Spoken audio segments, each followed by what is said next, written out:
Dahil mahilig ako sa cinnamon bread, eto naisipan ko maghanap sa online ng mga tutorials kung paano gumawa ng cinnamon at ito na nga gagawin natin.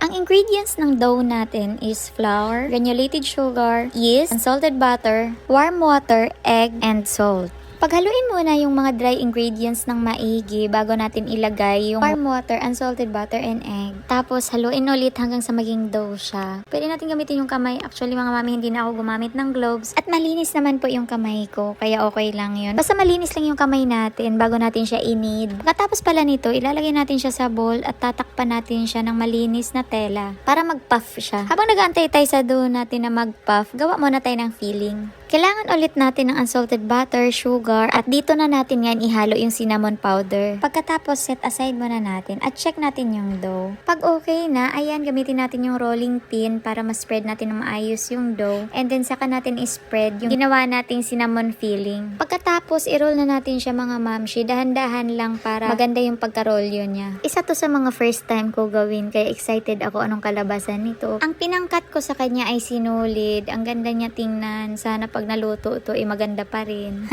Yung mga kasama ko dito sa bahay nakaabang na may nakatimpla ng kape samantala ako kinakabahan kung ano yung magiging lasa nito mamaya. Pero kahit ako excited kasi paborito ko talaga tong tinapay na to. At ito na yung itsura niya. Nakagawa tayo ng 8 rolls. Tatakpan ulit natin siya ng mga 20 to 30 minutes para mag-puff siya lalo. Habang inaantay natin, gagawa naman tayo ngayon ng icing gamit itong cream cheese. Kailangan ulit natin ng sugar, unsalted butter, cream cheese, at vanilla.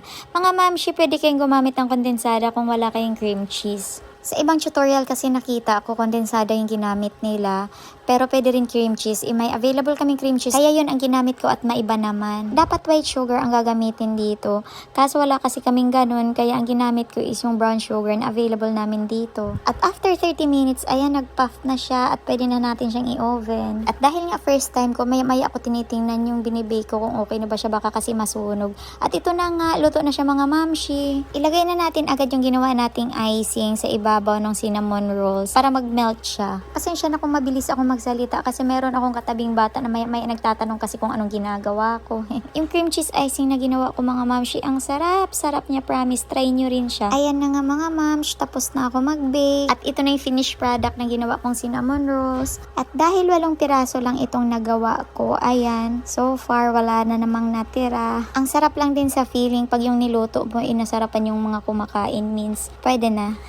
Mukhang hindi na ako bibili ng cinnamon bread kasi alam ko naman na siya kung paano siya lutuin. Mas nakakatipid ka pa talaga. Thank you ulit mga mamshi sa panonood. Sa next videos ulit. Bye-bye! Blessed Sunday!